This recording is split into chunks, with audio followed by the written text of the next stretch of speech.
Berapa banyak orang yang beramal dalam kehidupan dunia ini, dan dia menyangka bahwa amalnya itu bagus, amalnya itu diterima, dan dalam menjalaninya dia lelah, capek, kemudian mati. Tasla naran hamiyah, rugi dengan kerugian yang besar. Karena itu kaum salaf, sepanjang yang saya ketahui,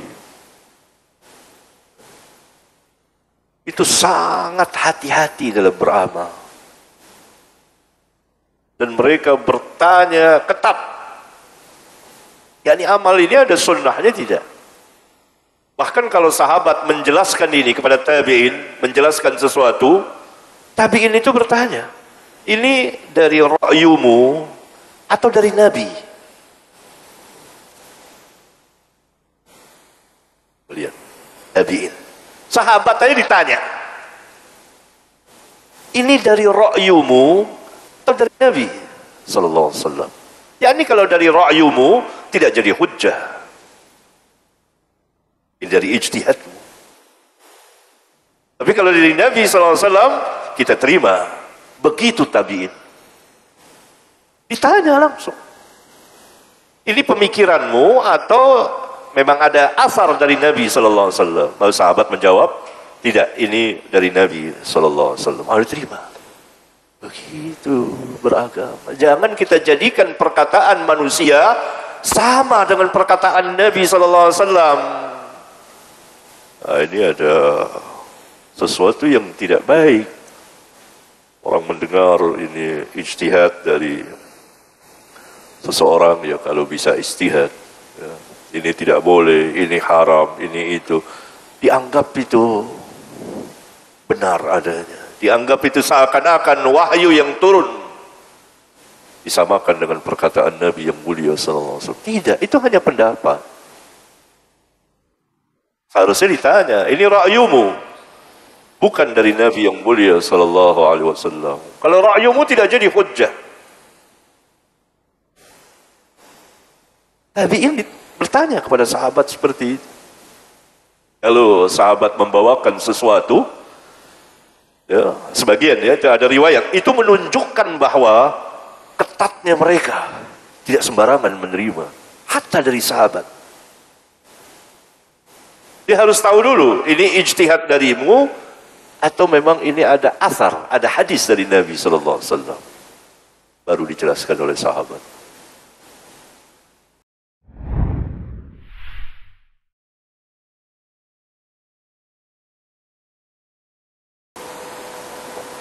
Sunnah menjadi lawan bagi bid'ah.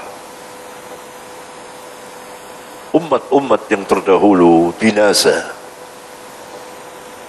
disebabkan mereka telah membuat dan mengadakan berbagai macam bid'ah di dalam agama mereka. Dari bid'ah yang mencapai tingkat kekufuran dan kesyirikan besar, sampai kepada bid'ah yang di bawahnya. Jika Rabbuna tidak menjaga umat ini dengan perantara atau dengan sebab kaum salaf, di mana mereka sangat menjaga agama mereka. Mereka tidak memberikan peluang sedikit pun, dan mereka tidak membuka pintu atau celah dari bid'ah ini.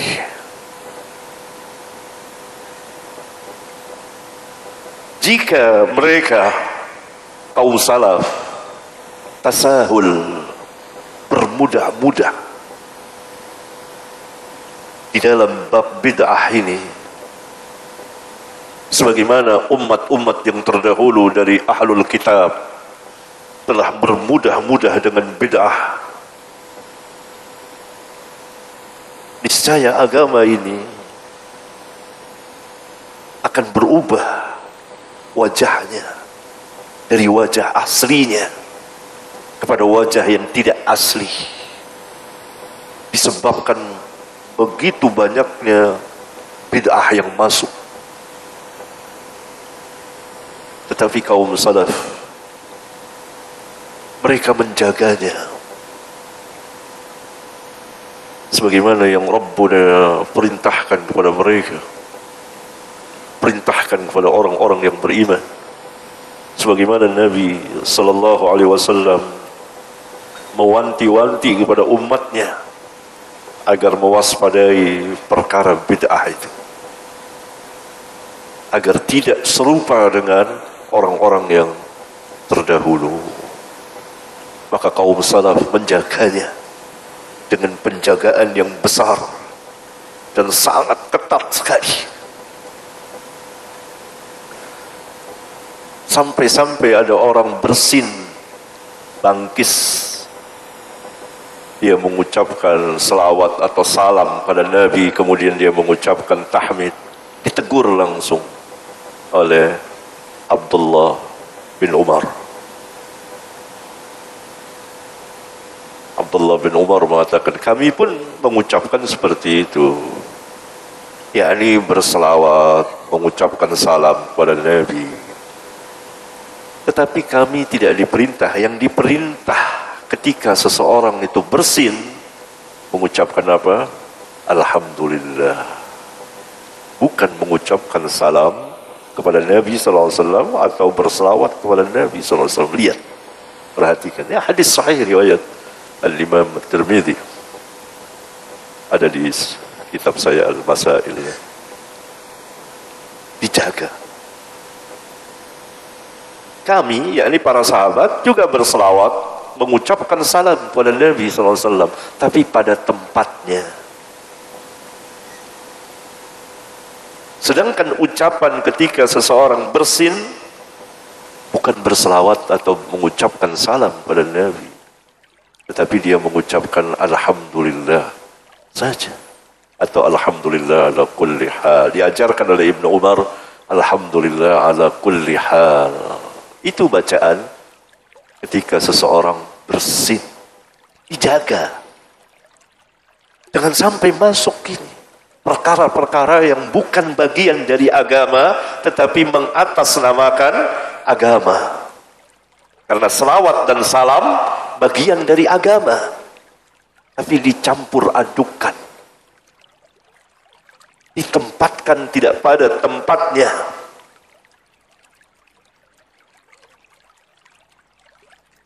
Dalam hadis riwayat Imam Al-Bukhari, Nabi SAW mengajarkan kepada Al-Bara bin Azib radhiyallahu ta'ala anhu bacaan ketika akan tidur.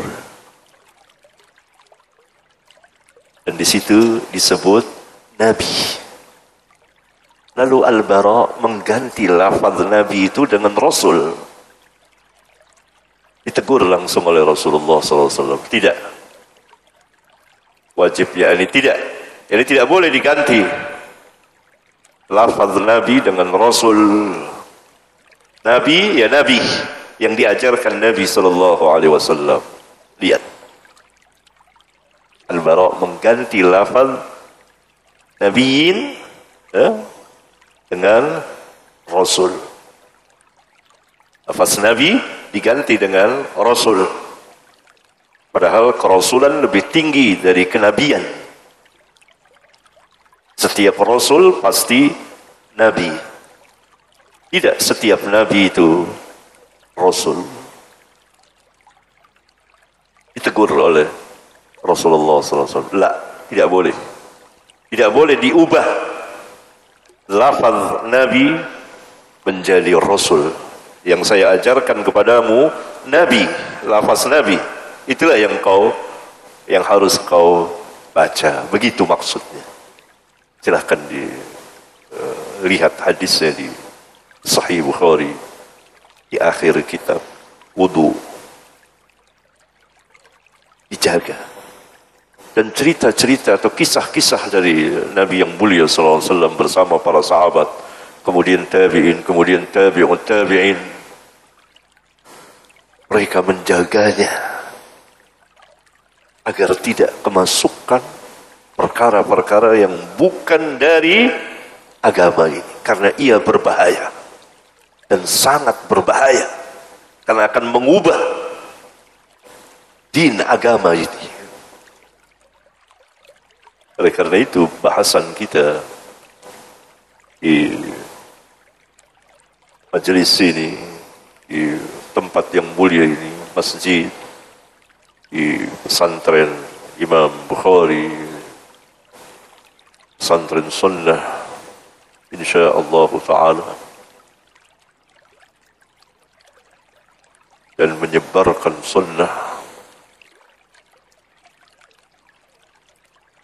Kita akan membahas dalil-dalil tentang tercela dan bahayanya bid'ah dan ahli bid'ah pada Islam dan kaum muslimin. Dari kitab Kesahihan Hadis Iftiraqul Ummah. Siapa yang memiliki kitabnya silakan dibuka pada halaman 72.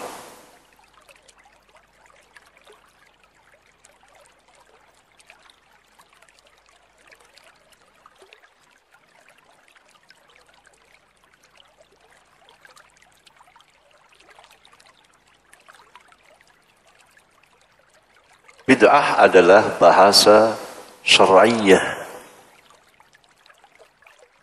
Bahasa syar'iyah, saya katakan bahasa syar'iyah karena diucapkan oleh Nabi yang mulia alaihi salatu wassalam. Dan beliau menjelaskan apa arti dari bid'ah itu. Itu muhdats. Secara bahasa, arti dari bid'ah itu sesuatu yang baru, yang tidak ada contoh sebelumnya. Itu secara lugah, bahasa. Menurut istilah bid'ah itu sesuatu yang baru yang diadakan dan dibuat oleh manusia di dalam agama Islam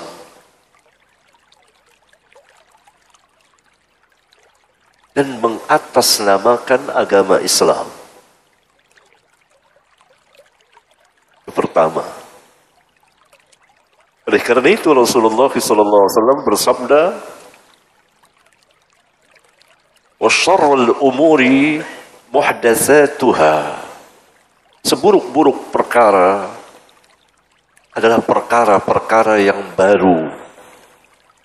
Yang dimaksud yang baru di dalam agama, bukan dalam masalah keduniaan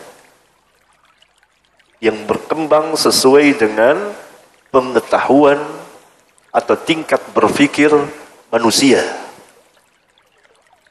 di mana Allah Tabaraka wa Ta'ala telah memberikan ilmu kepada mereka untuk membuat ini dan itu, seperti adanya pengeras suara, adanya pesawat, adanya mobil, motor, dan lain sebagainya. Bukan itu yang dimaksud bid'ah di dalam agama.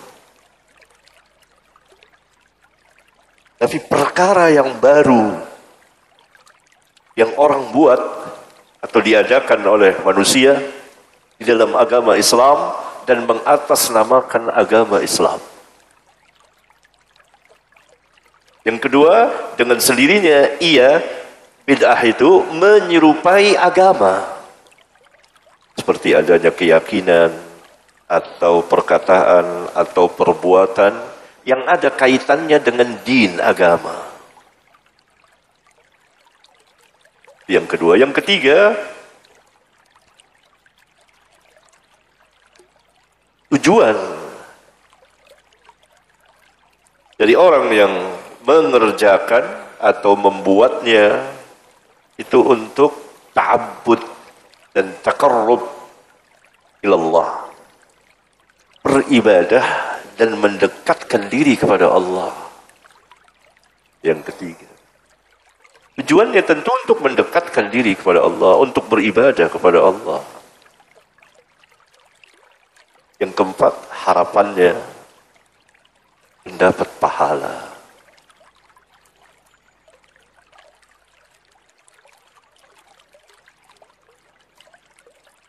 Itu bid'ah jika dibuat oleh seorang muslim yang menyelisihi sunnah.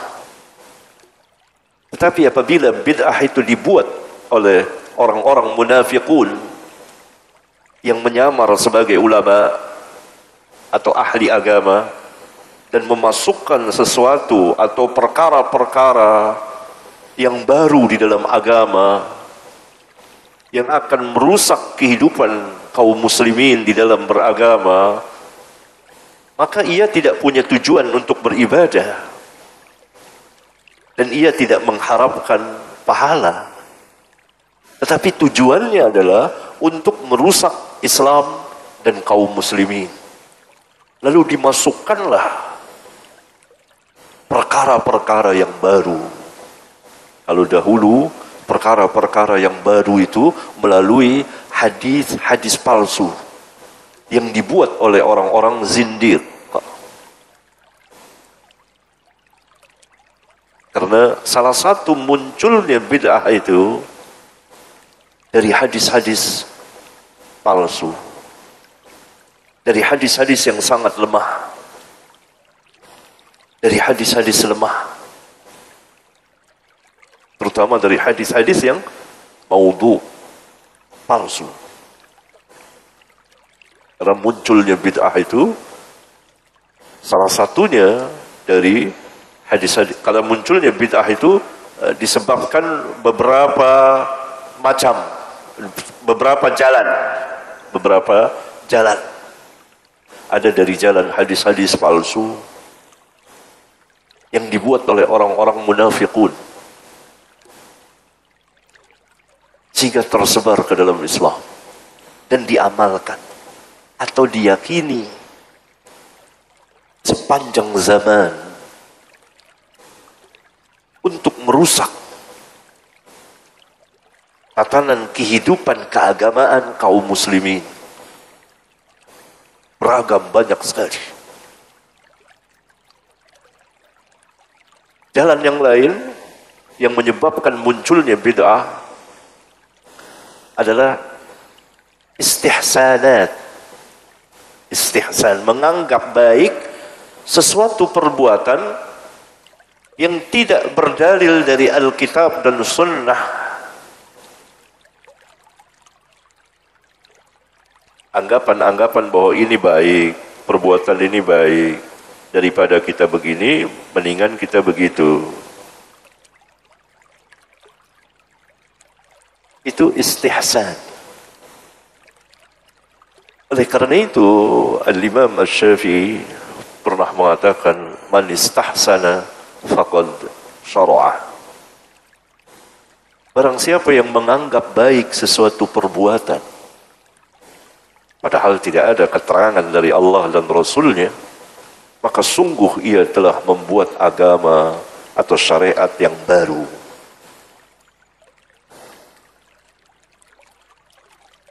Nah, dari situ juga muncul berbagai macam bid'ah. Perbuatan ini dianggap baik, kemudian masuk ke dalam agama, dimasukkan ke dalam agama, menyerupai agama, dan tujuannya untuk mendekatkan diri kepada Allah, serta harapannya adalah mendapat pahala. Jalan yang lain lagi dari kemunculan bid'ah, ijtihad yang salah dari sebagian ulama. Ulama itu tidak berdosa, tidak dicap dia sebagai ahli bid'ah. Dia telah menunaikan kewajiban berijtihad, tapi ijtihadnya salah dan sebagiannya dapat melahirkan bid'ah di dalam Islam. Jalan yang lain lagi dari kemunculan bid'ah adalah adat istiadat dari orang-orang kufar, baik ahli kitab atau kaum musyrikin, yang orang masukkan ke dalam Islam berupa keyakinan atau perkataan atau perbuatan, dimasukkan ke dalam agama Islam. Padahal itu berasal dari orang-orang kufar atau kaum musyrikin, dari kebiasaan mereka atau apa yang ada di dalam agama mereka yang telah dibatalkan oleh Islam. Karena sebagaimana Nabi SAW pernah bersabda bahwa segala urusan dari perkara-perkara jahiliyah telah dibatalkan oleh beliau. Tegas beliau mengatakannya. Semua perkara jahiliyah dibatalkan oleh beliau. Hadisnya silakan dibaca di kitab Sahih Muslim. Hadis Jabir bin Abdullah. Hadis yang panjang sekali mengenai sifat haji Nabi sallallahu alaihi wasallam. Ya. Nah, dari situlah, dari beberapa jalan tadi itulah munculnya bid'ah. Dari hadis-hadis palsu terutama muncul keyakinan-keyakinan yang masuk ke dalam Islam. Padahal itu dari hadis-hadis palsu yang dibuat oleh para pemalsu hadis Nabi sallallahu alaihi wasallam. Ada seorang zindik tertangkap oleh pemerintahan Islam yang waktu itu di bawah pimpinan Khalifah yang mulia Harun Ar-Rasyid Al-Abbasi. Ditangkap. Lalu ketika dia, yakni orang zindik ini, membuat hadis-hadis palsu ini, rasa bahwa dia akan mati, dihukum mati. Yakin dia akan mati, dihukum mati. Maka dia berkata kepada Khalifah Harun Ar-Rasyid, "Aina anta?" Apa yang engkau akan perbuat terhadap hadis-hadis palsu yang aku telah memalsukannya? Kira-kira ada berapa ribu hadis? Itu 4.000 hadis. Di sana aku halalkan apa yang haram dan aku haramkan apa-apa yang halal. Ya, bermegah diri di hadapan khalifah. yakni apa yang engkau akan perbuat nanti setelah aku memalsukan sekian ribu hadis dan aku buat halal apa yang Allah haramkan dan aku haramkan apa yang Allah halalkan. Tetapi si zindik ini tidak tahu bahwa dia berhadapan dengan khalifah yang cerdas. Maka Harun Ar-Rasyid berkata kepadanya, "Ya adu Allah, hai musuh Allah, apa yang kau akan bisa perbuat lagi? Yani kau akan dihukum mati. Aku ada Abu Ishaq Al-Fazari dan Ibnul Mubarak yang nanti akan mengkikis habis hadis-hadis yang kau palsukan huruf demi huruf." Kecewalah si zindik itu, tidak bisa menjawab lagi. Yakni Harun Ar-Rasyid bermegah diri di hadapan musuh Allah ini bahwa engkau betul telah memalsukan hadis yang begitu banyak, tetapi di hadapanku ada dua orang pembesar ulama ahli hadis yang keduanya nanti akan menyaring, mengkikis hadis huruf per huruf yang kau telah palsukan. yaitu Abu Ishaq Al-Fazari dan Abdullah bin Mubarak.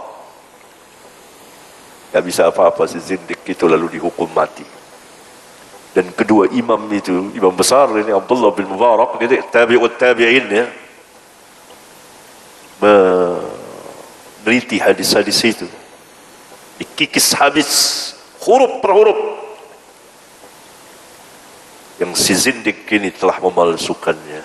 Ada imam ahlul hadis, yakni bersama Harun ar-Rasyid ada dua orang imam besar ahlul hadis dari tabi'ut tabi'in. Siapa yang tidak kenal Abu Ishaq Al-Fazari selain dia sebagai ahli hadis, dia juga seorang ilmuwan yang menemukan ilmu apa namanya, kalau kita panggil sekarang astronomi, ilmu astronomi, perbintangan, bukan ramal, bukan. Dia ilmuwan, dan dialah orang pertama yang menulis kitab tentang astronomi. Selain dia imam ahli hadis, imam di dalam agama, juga dia seorang ilmuwan. Dia menemukan apa? Istallab. Seorang panggil ilmu itu di belakang hari dengan astronomi, ilmu falak perbintangan. Dan dia menulis kitabnya. Dan kitab-kitab yang ditulis itu sampai abad ke-18 masih dipakai oleh orang-orang kufar. Itu diantaranya. Ya. Nah, berarti menunjukkan bahwa bid'ah itu muncul dari hadis-hadis palsu. Oleh karena itu hati-hati terhadap hadis-hadis yang beredar dengan cepatnya dari mulut ke mulut, dari satu mimbar ke mimbar yang lain. Harus ditanya, siapa yang meriwayatkan hadis ini? Begitu sikap setiap muslim dan muslimah jika dikasih atau dibacakan hadis oleh orang yang tidak ahlinya, bahkan oleh siapa saja. Siapa yang meriwayatkannya hadis ini? Begitulah dahulu kaum muslimin. Dan itu merupakan penjagaan terhadap agama. Nah, bid'ah yang saya jelaskan tadi, ta'rifnya, pengertiannya, artinya dan maknanya, itu terambil dari hadis Nabi yang mulia sallallahu alaihi wasallam. Di antaranya beliau mengatakan, "Wa syarrul umuri muhdatsatuha wa kullu muhdatsatin bid'ah." Seburuk-buruk urusan adalah yang muhdats, yang baru. Yang dimaksud yang baru di dalam agama. Dan beliau mengatakan kullu muhdatsatin bid'ah. Setiap yang baru di dalam agama itu bid'ah. Bukan sesuatu yang baru di dalam urusan keduniaan, tidak. Kalaupun mau dinamakan bid'ah, tapi itu secara lugawiyah, bahasa saja. Kemudian hadis Nabi yang lain, wa iyyakum wa muhdatsatil umur. Awaslah kamu dari perkara-perkara yang muhdats. Fa inna kulla muhdatsatin bid'ah. Karena sesungguhnya setiap yang muhdats itu, yang baru itu bid'ah. Berarti bid'ah itu muhdats. Perkara yang baru di dalam agama, yang dimasukkan oleh manusia ke dalam agama Islam dan mengatasnamakan agama Islam. Dan menyerupai agama. Seperti orang yang mengucapkan salam kepada Nabi SAW ketika bersin di hadapan Abdullah bin Umar sambil ia mengucapkan alhamdulillah, yakni ditambah dengan selawat atau salam. Itu kan dia memasukkan ke dalam agama Ketika dia bersin, yang seharusnya dibatasi dengan ucapan alhamdulillah saja atau alhamdulillah ala kulli hal, tetapi ditambah oleh orang itu dengan ucapan selawat atau salam terlebih dahulu. Itu bagian dari apa? Itu dimasukkan oleh dia ke dalam agama. Karena mengucapkan tahmid, pujian kepada Allah ketika bersin, itu bagian dari agama. Karena awalnya manusia kita tidak tahu apa yang harus kita ucapkan ketika kita bangkis bersin. Nabi SAW yang mengajarkan kepada kita, kalau kamu bersin, ucapkan alhamdulillah. Kenapa? Dijelaskan lagi oleh Nabi SAW. Karena Allah mencintai bersin. Kalau kamu menguap, tutup.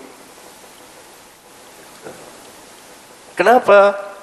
Karena itu bagian dari syaitan. Kalau dibuka, syaitan bisa masuk. Itu kan perkara gaib yang kita tidak tahu. Itu baru satu. Langsung ditegur oleh Abdullah bin Umar. Kita juga mengucapkan selawat atau salam. Ya, ini bukan antum aja yang berselawat. Kita juga berselawat.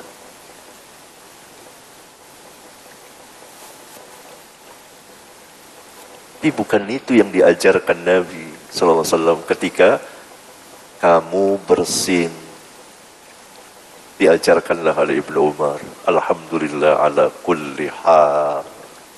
Ucapkanlah seperti itu saja, jangan ditambah. Berarti orang itu masukkan dalam bagian agama dan menyerupai agama, dan maksud dia untuk ta'abbud, beribadah kepada Allah. Seperti orang menciptakan berbagai macam lafaz selawat.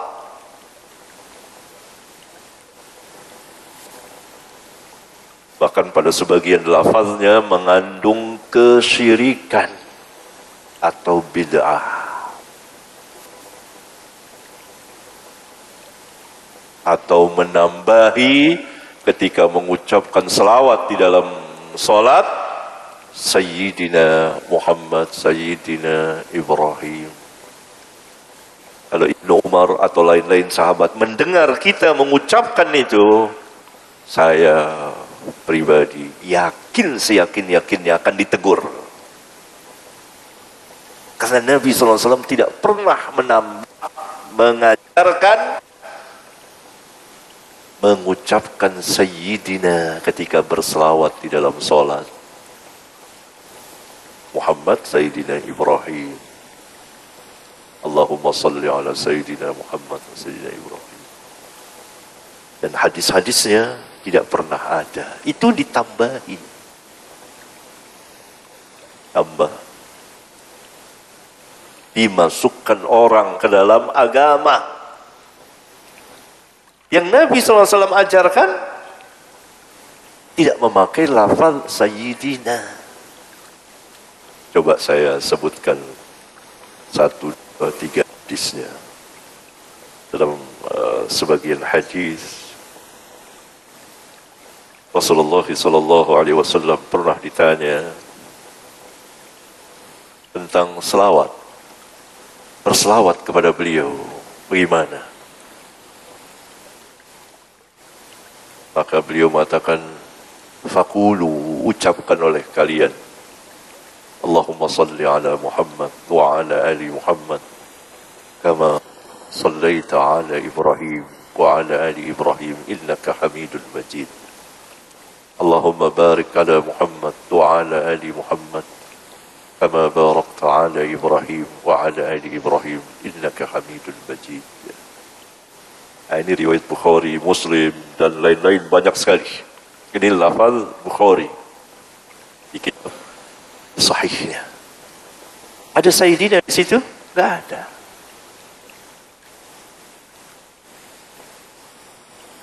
Ucapan selawat yang lain pada waktu yang Lain lagi, sahabat bertanya lagi, "Ya Rasulullah, kaifa nusalli alaik?" Bagaimana kami berselawat kepadamu? Yani sebagaimana Allah Subhanahu wa taala perintahkan di dalam Al-Qur'an. Kemudian Nabi sallallahu alaihi wasallam mengajarkan lagi, ucapkan oleh kamu, Allahumma salli ala Muhammad wa ala ali Muhammad kama sallaita ala ali Ibrahim wa barik ala Muhammad wa ala ali Muhammad kama barakta ala ali Ibrahim fil alamin innaka Hamidul Majid. Tidak ada Sayyidina dan yang lain, tidak ada lafal Sayyidina. Entah siapa yang memasukkan. Yang jelas itu tidak datang dari Nabi yang mulia sallallahu alaihi wasallam.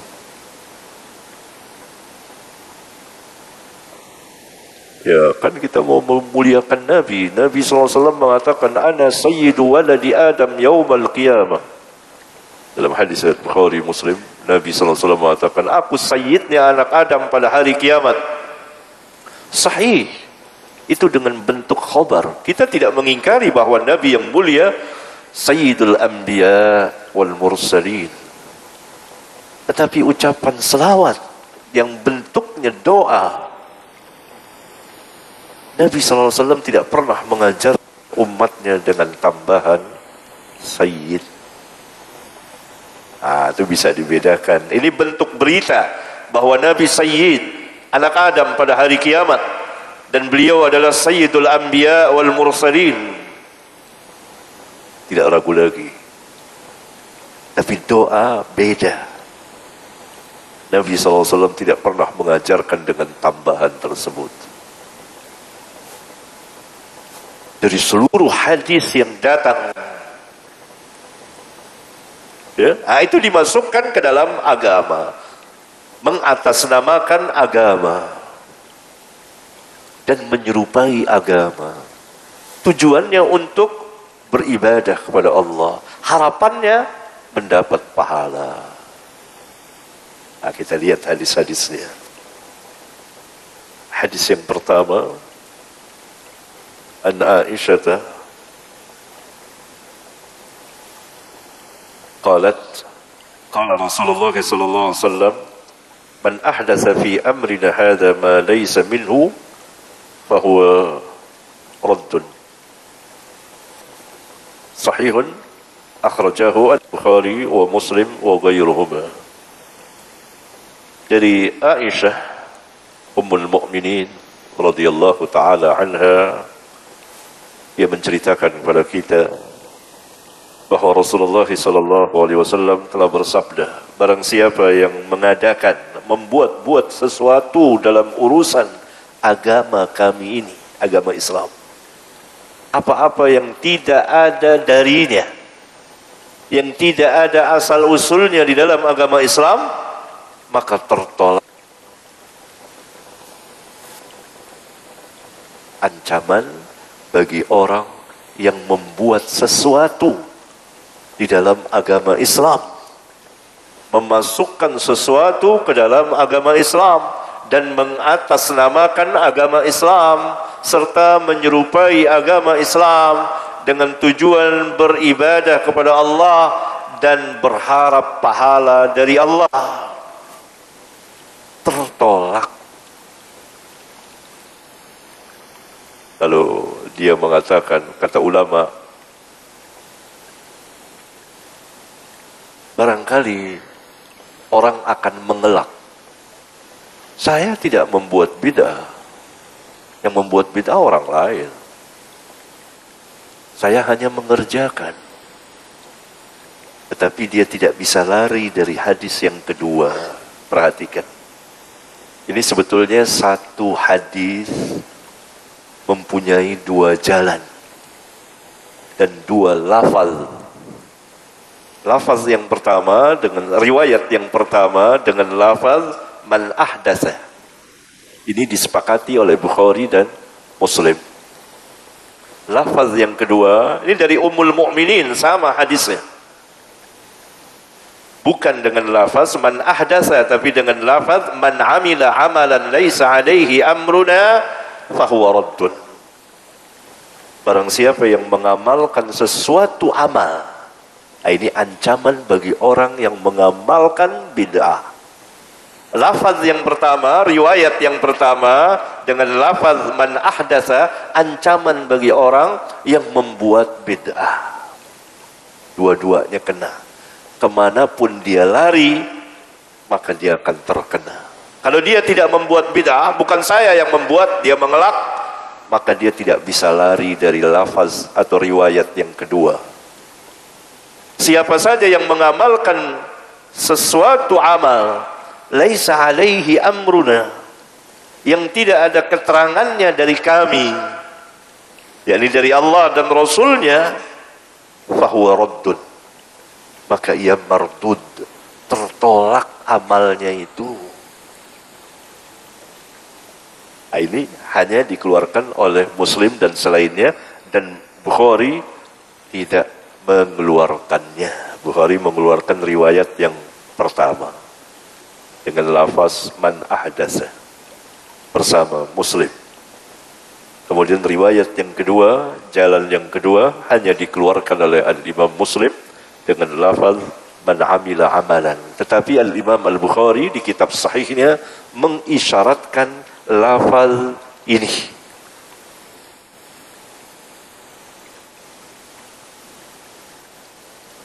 Dua buah hadis ini yang dikatakan oleh ulama patut dihafal oleh setiap Muslim untuk menghancurkan berbagai macam bid'ah, paling tidak untuk dirinya. Jangan sekali-kali membuat sesuatu yang baru di dalam agama, dia akan terkena ancaman ini, tertolak. Jangan sekali-kali mengamalkan sesuatu amal yang sama sekali tidak ada keterangannya dari Allah dan Rasulnya, maka dia juga amalnya itu, maka tertolaklah amalnya itu. Amalnya mardud, tertolak, tidak diterima. Karena apa? Karena Allah diibadahi dengan apa-apa yang Allah syariatkan melalui lisan nabinya yang mulia sallallahu alaihi wasallam. Jadi kalau mau beribadah kepada Allah, tentunya dengan syariat Allah, dengan apa-apa yang Allah syariatkan. Melalui siapa? Melalui Nabi yang mulia sallallahu alaihi wasallam. Dan Allah tidak diibadahi dengan maksiat, dengan sesuatu yang haram atau makruh dan bid'ah. Allah tidak diibadahi dengan sesuatu yang Allah haramkan dan sesuatu bid'ah. Allah diibadahi dengan sesuatu yang Allah syariatkan, baik hukumnya wajib atau hukumnya sunnah. Sunat orang kita panggil sunat, mustahab, disukai.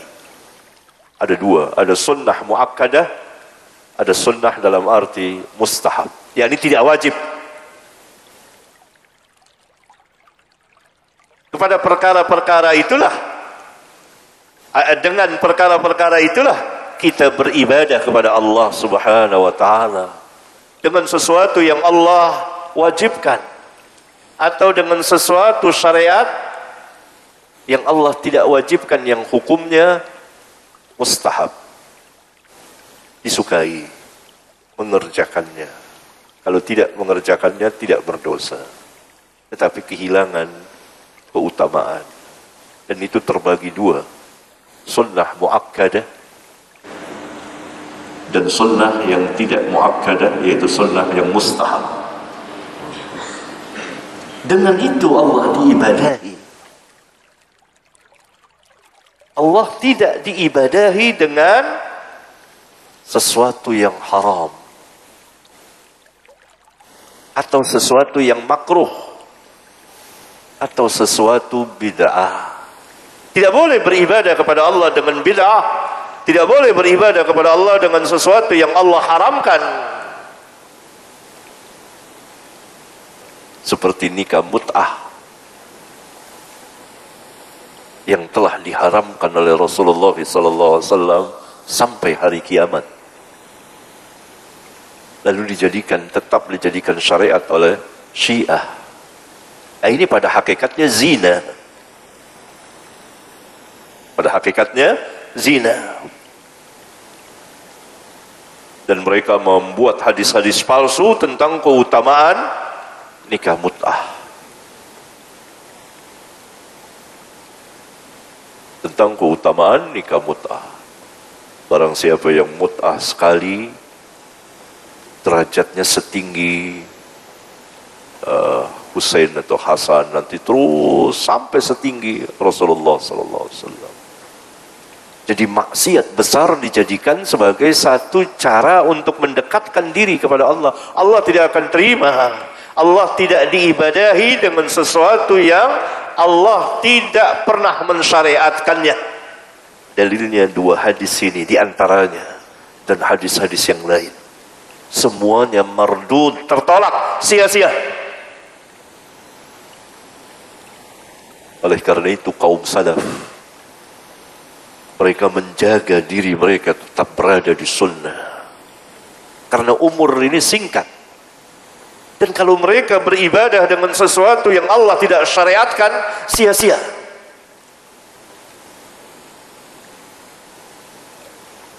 Seperti orang yang Allah Subhanahu wa ta'ala katakan,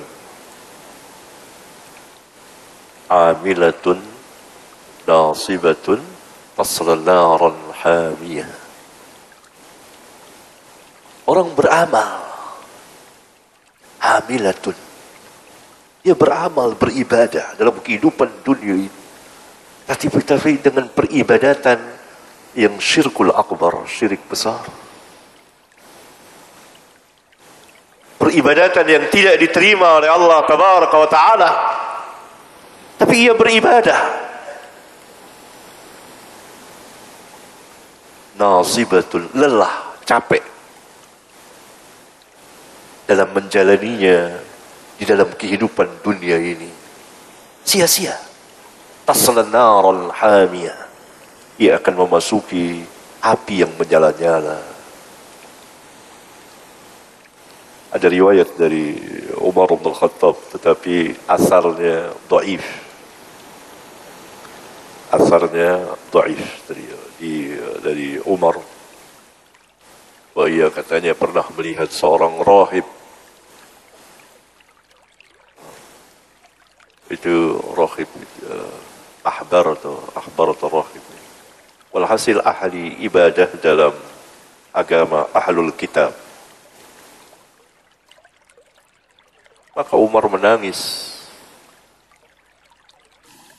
Kemudian dia membaca ayat tadi, amilatun nasibatun tasla naran hamiyah. Orang ini telah beramal, lelah dalam beramal, tetapi nanti akan memasuki api yang menyala-nyala, yakni sia-sia. Al-Athar ini sangat terkenal, tapi sanadnya dhaif. Sanadnya dhaif. Ulama membawakannya hanya sebagai ibrah saja. Karena tempatnya tepat ketika menafsirkan ayat yang mulia tadi dalam surat Al-Ghashiyah. Berapa banyak orang yang beramal dalam kehidupan dunia ini, dan dia menyangka bahwa amalnya itu bagus, amalnya itu diterima. Dan dalam menjalaninya dia lelah, capek. Kemudian mati. Tasla naran hamiyah. Rugi dengan kerugian yang besar. Karena itu kaum salaf, sepanjang yang saya ketahui, itu sangat hati-hati dalam beramal. Dan mereka bertanya ketat, yakni amal ini ada sunnahnya tidak? Bahkan kalau sahabat menjelaskan ini kepada tabi'in, menjelaskan sesuatu, tabi'in itu bertanya, ini dari ra'yumu atau dari Nabi? Lihat, tabi'in. Sahabat tadi ditanya, ini dari ra'yumu atau dari Nabi Sallallahu Alaihi Wasallam? yakni kalau dari ra'yumu tidak jadi hujjah.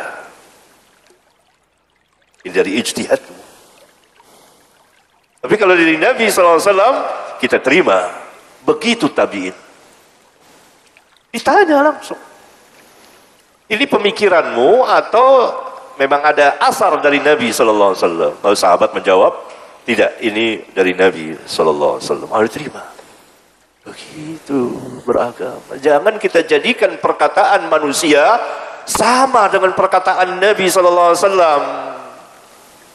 Ini ada sesuatu yang tidak baik. Orang mendengar ini ijtihad dari seseorang, ya kalau bisa ijtihad, ya, ini tidak boleh, ini haram, ini itu, dianggap itu benar adanya, dianggap itu seakan-akan wahyu yang turun, disamakan dengan perkataan Nabi yang mulia sallallahu alaihi wasallam. Tidak, itu hanya pendapat. Seharusnya ditanya, ini ra'yumu, bukan dari Nabi yang mulia sallallahu alaihi wasallam. Kalau ra'yumu tidak jadi hujjah. Tabi'in bertanya kepada sahabat seperti itu. Kalau sahabat membawakan sesuatu, ya, sebagian ya, ada riwayat, itu menunjukkan bahwa ketatnya mereka, tidak sembarangan menerima, hatta dari sahabat. Dia harus tahu dulu, ini ijtihad darimu, atau memang ini ada asar, ada hadis dari Nabi SAW. Baru dijelaskan oleh sahabat. Ini adalah hadis Nabi SAW. Diterima. Sebab kalau itu ijtihad dari sahabat, maka ijtihad dari sahabat, orang per orang, kan tidak jadi hujjah secara mutlak. Kecuali kalau ijma' mereka, atau sahabat yang lain tidak mengingkarinya.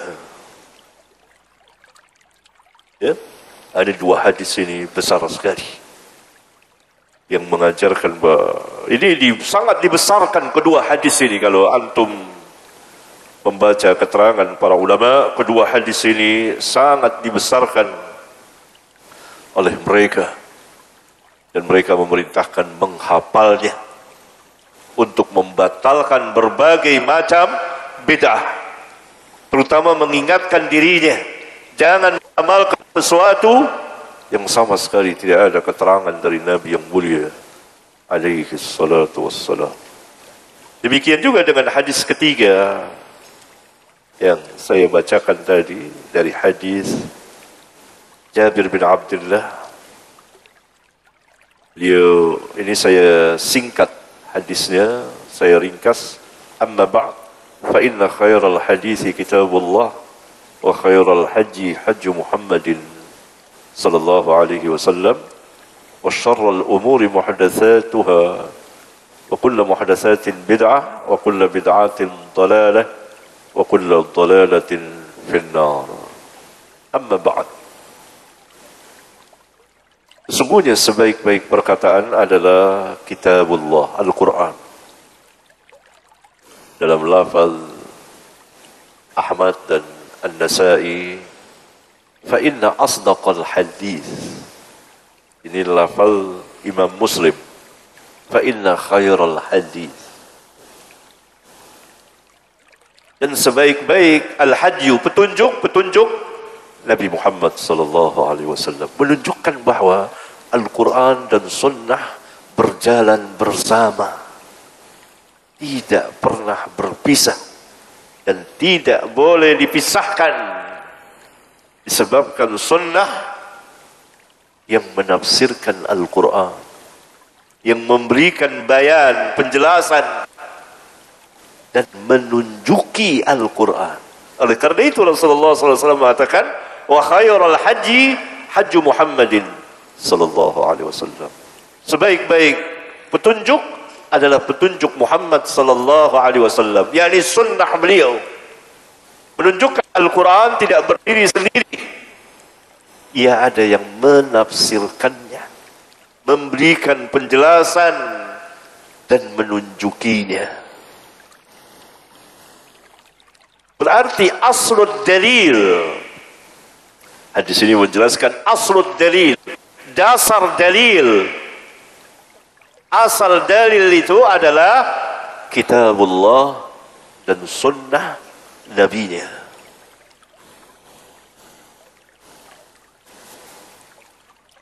Itu aslud dalil.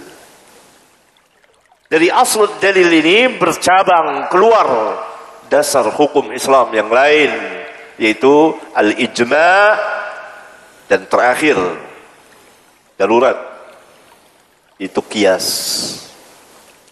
Tapi aslud dalil al-kitab dan sunnah. Ini dia dalilnya. Fa inna khairal hadits kitabullah. Atau kalau kita mau pakai lafaz riwayat yang lain, fa inna asdaqal hadits kitabullah wa ahsanal haji hajju Muhammadin sallallahu alaihi wasallam. Itu lafaz yang lain. Ini lafaz Muslim yang saya bawakan. Karena Muslim lebih tinggi dari yang lainnya. Wa khairal haji hajju Muhammadin sallallahu alaihi wasallam. Ini aslul dalil.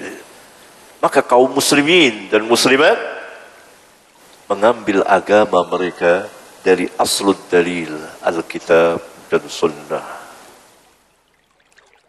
Kemudian Nabi SAW menjelaskan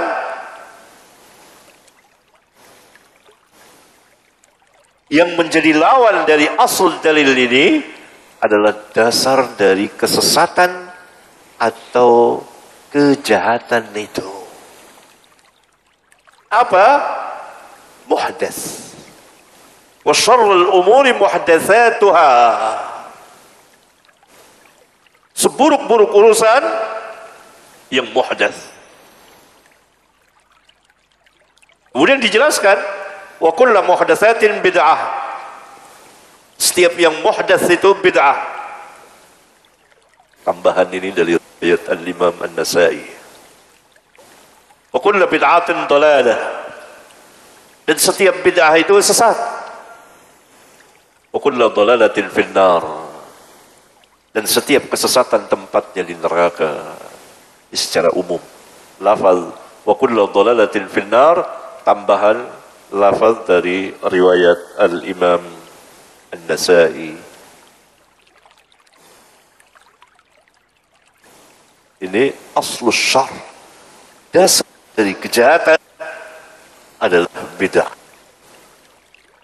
Karena bid'ah masuk kepada kekufuran, masuk kepada kesyirikan dan yang di bawahnya. Dan tidak ada bid'ah hasanah.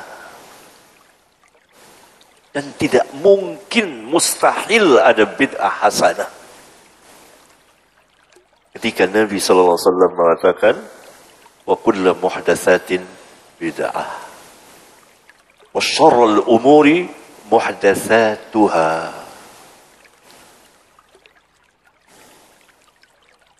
Demikian juga dengan hadis yang keempat, may ya'ish minkum ba'di fasayara ikhtilafan كثيرا فعليكم بسنتي وسنتي الخلفاء الراشدين المهديين تمسكوا بها وعضوا عليها بالنواجذ وإياكم ومحدثات الأمور فإن كل محدثات بدعة وكل بدعة ضلالة.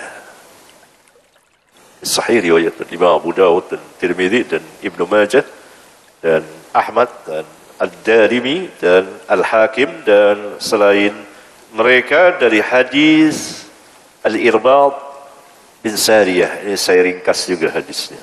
Bagian ini saja yang saya bawakan. Barang siapa yang hidup di antara kamu sesudahku, sepeninggalku, sesudah aku wafat, maka ia akan melihat perselisihan yang banyak sekali. Jalan keluarnya apa? Sunnah. Fa'alaikum bisunnati, mengikuti perjalanan Nabi di dalam mengamalkan dan mengajarkan serta mendakwakan Islam. Itu sunnah. Sesuai dengan arti bahasa. Sunnah artinya at-tariqatu atau as-sirah, jalan atau perjalanan. Yang dimaksud perjalanan kehidupan Nabi yang mulia, Nabi Muhammad sallallahu alaihi wasallam sepanjang hayat beliau. Beliau mengamalkan dan mengajarkan Islam serta mendakwakan Islam yang diikuti oleh para sahabat. Itu sunnah. Dan Nabi SAW mengatakan wa sunnati al-khulafa ar-rasyidin al-mahdiyin. Al-khulafa ar-rasyidin al-mahdiyin yang 4 orang itu. Abu Bakar, kemudian Umar, kemudian Utsman, kemudian Ali. Para ketua, para sahabat. Yani sunnah al-khulafa ar-rasyidin tidak keluar dari sunnah Nabi yang mulia alaihi salatu wassalam. Mereka mengikuti sunnah Rasulullah sallallahu alaihi wasallam. Ini ijma' mereka, bukan pendapat orang per orang. Kalau pendapat orang per orang tidak menjadi hujjah, apalagi kalau terjadi perselisihan. Kecuali seorang sahabat berpendapat begini, diketahui oleh sahabat lain diam, berarti mereka menyetujui, terjadilah ijma'. Tapi kalau yang sebagian berpendapat lain lagi, maka terjadi perselisihan. Kalau terjadi perselisihan, maka dilihat mana yang lebih dekat kepada Alkitab dan Sunnah. Kemudian Nabi SAW memerintahkan para sahabat, tamassaku biha wa addu 'alaiha bin nawajis.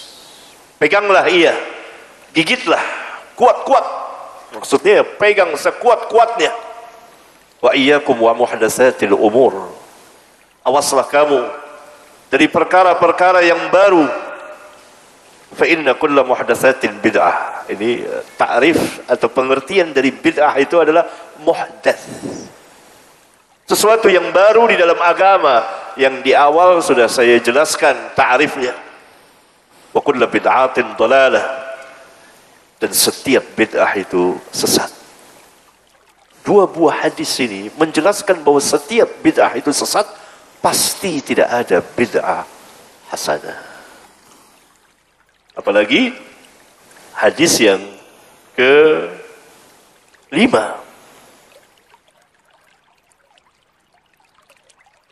Hadis Abdullah bin Mas'ud radhiyallahu taala anhu, dia berkata, khatta lana Rasulullah sallallahu alaihi wasallam khattan bi yadihi, thumma qala hadha sabilullah mustaqiman, thumma khatta khututan an yaminihi wa an shimalihi, thumma qala hadhihi subulun mutafarriqatun ala kulli sabilin minha syaitanun yad'u ilayhi, thumma qara'a wa anna hadha sirati mustaqiman fattabi'uhu wa la tattabi'us subula fatafarraqa bikum an sabilihi. Sahihun li ghairihi, akhrajahu Ahmad wa ghairuhu. Abdullah bin Mas'ud radhiyallahu taala anhu berkata, Rasulullah sallallahu alaihi wasallam pernah membuat sebuah garis lurus dengan tangannya kepada kami, yakni ke depan garis lurus ini. 1. Kemudian beliau bersabda, inilah jalan Allah yang lurus. 1. Lalu beliau membuat lagi beberapa garis ke sebelah kanan dan ke sebelah kiri beliau. Kemudian beliau bersabda, inilah jalan-jalan yang bercerai-berai. Pada setiap jalannya terdapat syaitan yang mengajak ke jalan tersebut. Beliau membuat beberapa garis ke sebelah kanan, beberapa garis ke sebelah kiri. Beliau mengatakan ini jalan-jalan yang mutafarriqatun, bercerai-berai, berpecah belah, beragam, berpuak-puak. Dan pada setiap jalannya ada syaitan yang mengajak manusia ke arahnya. Kemudian beliau membaca ayat dalam surat Al-An'am ayat 153. Dan sesungguhnya inilah jalanku yang lurus, maka ikutilah ia. Dan janganlah kamu mengikuti jalan-jalan yang lain lagi banyak, karena jalan-jalan itu akan mencerai-beraikan kamu dari jalan Allah.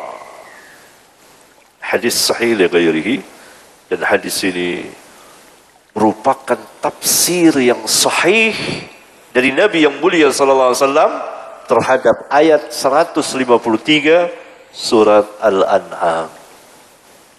Dan ia telah memberikan pelajaran yang sangat berharga kepada kita, di antaranya pertama, bahwa yang hak atau kebenaran itu hanya satu, tidak berbilang kebenaran itu.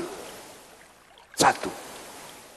Kedua, bahwa jalan-jalan kesesatan itu banyak sekali, tidak terhitung jumlahnya. Salah satunya adalah bid'ah di dalam agama. Ketiga, kewajiban mengikuti jalan yang hak. Keempat, larangan mengikuti jalan-jalan kesesatan. Kelima, bahwa syaitan berada pada saf pertama pada setiap jalan-jalan tersebut. Dan hadis ini membatalkan adanya bid'ah hasanah. Karena di antara jalan-jalan tersebut adalah bid'ah. Apa mungkin syaitan mengajak kepada kebaikan? Jawabnya mustahil. Tetapi syaitan menampakkan sesuatu yang buruk itu menjadi baik. Dan sesuatu yang baik itu menjadi buruk.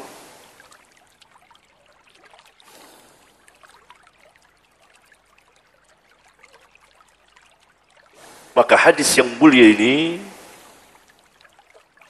menjelaskan bahwa bid'ah itu sangat tercela sekali. Demikian juga ahli bid'ah. Hadis yang keenam, hadis dari An Abdullah bin Thabit qala Ja'a Umar bin Al-Khattab ila Nabi sallallahu alaihi wasallam faqala Ya Rasulullah inni marartu bi akhin li min Bani Quraidah فكتب لي جوامع من التوراة ألا أعرضها عليك قال فتغير وجه رسول الله صلى الله عليه وسلم قال عبد الله يعني ابن ثابت فقلت له ألا ترى ما بوجه رسول الله صلى الله عليه وسلم فقال عمر رضينا بالله ربا وبالإسلام دينا وبمحمد رسولا فصري عن النبي صلى الله عليه وسلم وفي رواية ثم قال والذي نفس محمد وفي رواية والذي نفسي بيده لو أصبح فيكم موسى ثم اتبعتموه وتركتموني لضللتم إنكم حظي من الأمم وأنا حظكم من النبيين. Juga sahihun li ghairihi rawahu Ahmad, dan seterusnya saya menjelaskan tentang sanadnya dan keputusan dari hadis ini sah atau tidak. Dari Abdullah bin Thabit, dia berkata Umar bin Khattab pernah datang menemui Nabi sallallahu alaihi wasallam, lalu dia berkata, wahai Rasulullah, sesungguhnya aku melewati saudaraku dari Bani Quraidah. Kemudian dia menuliskan untukku kumpulan dari kitab Taurat. Maukah aku perlihatkan kepadamu? Abdullah bin Thabit menjelaskan, maka berubahlah wajah Rasulullah SAW mendengar ucapan Umar bin Khattab. Abdullah bin Thabit mengatakan, maka aku berkata kepada Umar, apakah engkau tidak melihat perubahan yang terjadi pada wajah Rasulullah SAW? Kemudian Umar berkata, kami ridha Allah sebagai Rabb kami dan Islam sebagai agama kami dan Muhammad sebagai Rasul kami. Maka hilanglah duka cita dari Nabi SAW. Kemudian beliau bersabda, demi Allah yang jiwa Muhammad berada di tangannya, kalau sekiranya Musa berada di tengah-tengah kamu, kemudian kamu mengikutinya dan meninggalkan aku, pastilah kamu akan tersesat. Sesungguhnya kamu bagianku dari umat-umat yang terdahulu, yang sebelum kamu, dan aku adalah bagian kamu dari para nabi yang sebelumku.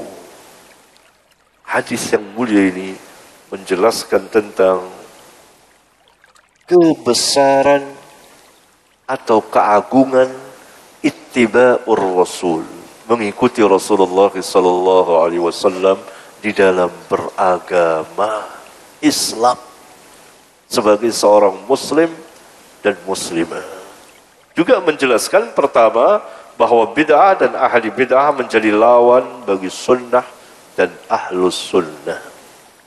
Kedua, bahwa ahli bid'ah yang telah menikah dengan bid'ahnya, karena itu sepanjang hayat mereka selalu bersama, yakni seakan-akan suami istri, kecuali kalau mereka bercerai dengan jalan, ahli bid'ah itu bertobat kepada Rabbul Alamin. Ketiga, bahwa ahli bid'ah telah mengikuti dan taklid buta kepada selain Rasulullah sallallahu alaihi wasallam. Maka mereka inilah yang paling berhak mendapat bagian terbesar dari sabda Nabi yang mulia sallallahu alaihi wasallam, yaitu pasti kamu akan tersesat. Jadi Nabi sallallahu alaihi wasallam mengatakan, kalau Musa ada di tengah-tengah kamu, kemudian kamu mengikutinya dan meninggalkanku, pasti kamu akan tersesat. Orang yang mengerjakan bid'ah itu, dia meninggalkan Rasulullah sallallahu alaihi wasallam. Ada kalanya dia sadar, ada kalanya dia tidak sadar.